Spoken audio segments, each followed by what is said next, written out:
Hey guys, welcome back to the channel. Kirk Rivals coming to you with some Lexus news again. What do you know? We're going to be talking about the sales report from Toyota and Lexus, mainly Lexus though, because I don't want to make this video an hour long talking about last month's sales. Instead, we're going to dive mainly into Lexus. And at the end, guys, we're going to draw the name for the monthly giveaway, which is this F-inspired Bluetooth speaker that I'm really excited to give to one of you guys that supports the channel through the Patreon page. So let's hop on over to the computer and dive into the Lexus and Toyota sales report. Well, it's pressroom.lexus.com is where I usually go. And this is where Lexus Enthusiast also pulls their information from, which we will go to that site because I like how they categorize that information. So let's get into it. So there's some highlights here, and I will admit, if you guys want to see this full report, I'll put it in the comment section or the description below. But we'll just hit the highlights here. Highlander sales increased 5.5%. RAV4 hybrid sales up 147%. That's because the hybrid is now the range topper for the RAV4. It's the most powerful, most fuel efficient version. Prius Prime sales up 18%, best ever month. And hybrid sales up 49% for Toyota and 30.6% for Lexus. That's not bad. It's not bad. And that trend is just going to keep going up and up and up year after year. So you guys, please read through this if you're interested. There's just a lot of number crunching here. I'm not going to go into all of this stuff. Instead, what we're going to do is we're going to hop on over to Lexus Enthusiast, where they have very neatly put just the Lexus figures down for us. So Lexus has reported a 25,025 total sales for July. That is a 5.4% decrease over last year. And we have the model by model breakdown.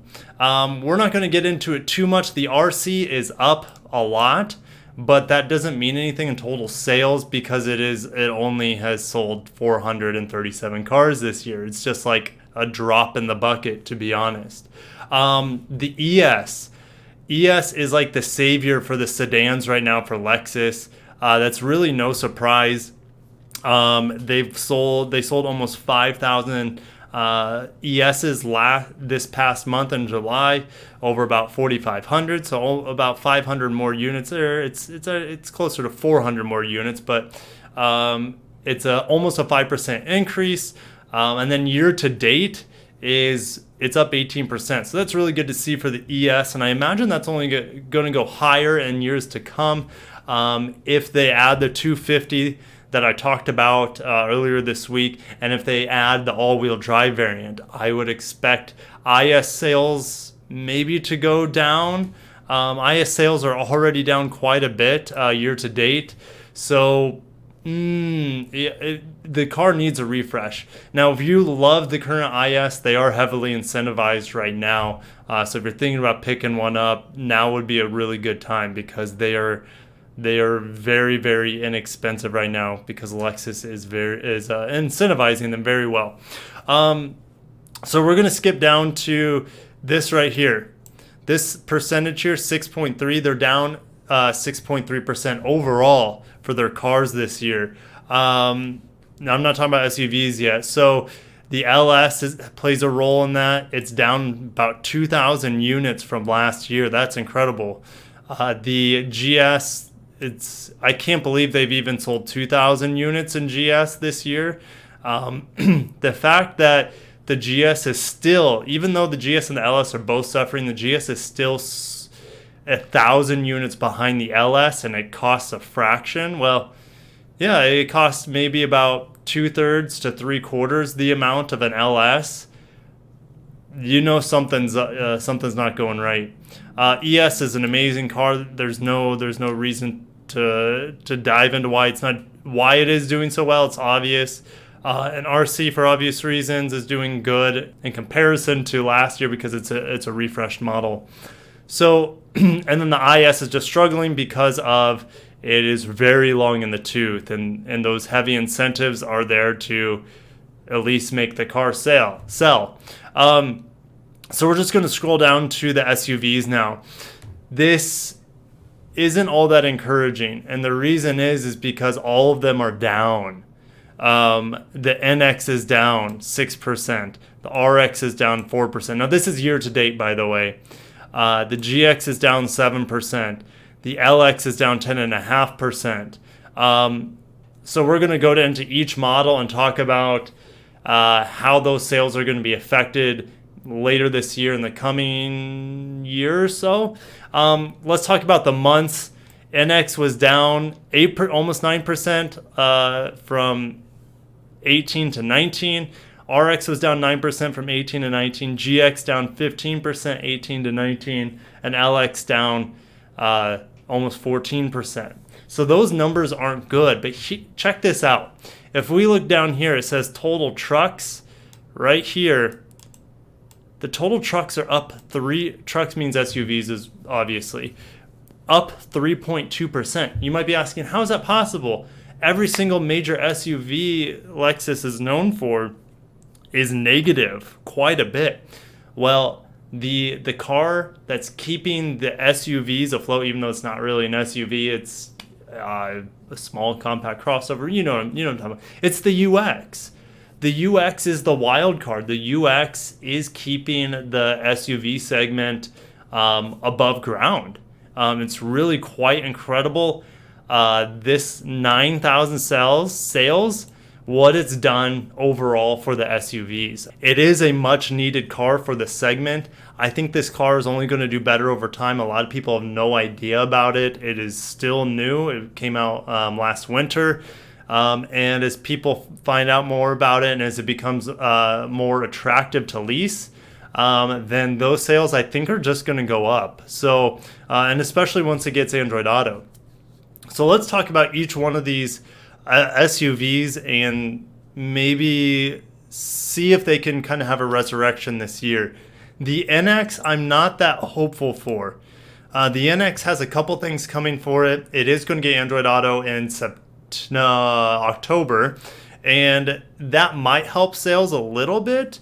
But to be honest, the car, so 18, 19, 20, so in 2021, we hopefully get a redesign of the NX, and it's just up against some really stiff competition right now. It's a very, very competitive, that compact crossover segment is very, very competitive, and the NX is one of the older models in that segment. So I think that could be a reason why it's down a little bit on the year.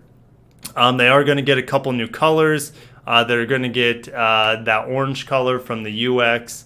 And then they're going to get, like I said, Android Auto. And they're also going to get a white interior that we see in the Blackline edition that we have currently at our dealership.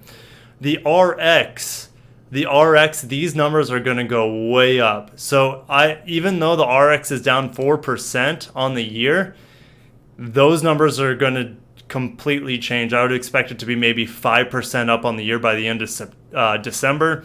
And that's because we're getting that big refresh, not a redesign, but a big refresh. They're revising the suspension. They're giving the luxury build new wheels. They're giving the base version new wheels. You're getting USBs from front to back, 6 USBs in the car. You're getting a touchscreen. You're getting Android Auto. You're getting Apple CarPlay. You're getting Lexus Safety System Plus 2.0. You are getting a lot from just a refresh in the RX. And a lot of people are going to flock to it, especially those who have had maybe the RX since 2016, or maybe they've had a 2015 and they're just kind of holding out. I would expect the RX to be well above ground by the end of the year. And that kind of sums up the RX. The GX is getting a refresh. Is it enough, though, to be able to go from -7 on the year to positive? I'm not 100% sure. I think it'll climb its way up. I still think it might be down, but who knows? We're getting that nice new grille, nice triple beam headlights is standard. We're getting a nice red interior. I keep saying nice, I'm sorry. We're getting USBs in the second row, which is one of the biggest things that I could ask for in the GX. And then we're getting a really cool off-road package that we've never seen before. So that is exciting. I don't expect the sales because it's not a really big volume seller. compared to the RX and the NX. Those multiply compared to the GX. And the LX, we are getting that sports package, or across the world it is called the Sport LX 570S. And then they also have the LX 570S Black Edition in certain markets. So will this number, I don't think it'll break even by the end of the year. Yes, we're getting that new grille as well, which I'm really excited. New bumper, that new rear bumper. We're getting that white interior on the LX. So things are looking good for it. It's just, it's really old, and big fans of the LX are waiting and dying to see the redesign of it. I'm very happy about the sport package coming out. It's better than nothing, and it is a nice little refresh before the redesign happens in a year or two, probably 2 years to be honest. So that being said, let's go and I guess put your comments down below for the sales report. I kind of dug into it quite thoroughly and talked about the projections and how they could change. But we're going to get into the Patreon section now. I need to give away this Bluetooth speaker I've been hyping up for the better part of 2 weeks now. And thank you for my patrons. You guys are awesome. Super thankful. I'm thinking also about adding, I take a lot of pictures for my dealership and do their social media. So I'm also thinking about making those pictures, they're my pictures, I'm thinking about making them available to my patrons over at the Patreon channel. So I got this really sophisticated tool here that is going to allow us, disregard Brie Larson here, it's going to allow us to pick a random name. So I have three patrons, and based on how much they contribute and support the channel on there, they have multiple entries to put their name in the pot, per se, to win the monthly giveaway. So this month is this Bluetooth speaker. Next month, I haven't decided yet. I got a lot of stuff I can give away. So if you're thinking about wanting to support the channel, you can support by doing just $1 a month and that allows you to put your name in the pot. So drum roll, guys, big drum roll. I'm going to pick a random name. 3, 2, 1, and click. BAS. I think his name's Brian. I hope I didn't butcher that.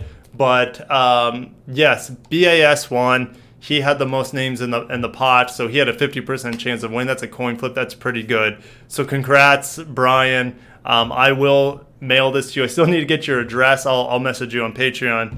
But thanks so much for your support. Also, thank you for Syed and Mark for supporting me as well. I am just very grateful for you guys to be supporting the channel. It means a lot to me. And that's about it. So congratulations, Brian. And if you guys have any questions or thoughts about that sale, the sales of July and the past July, definitely I'll see you in the comments below. Exciting stuff coming for the channel in the future, of course. Don't forget to hit that like button, and I'll see you guys in the next video. Peace.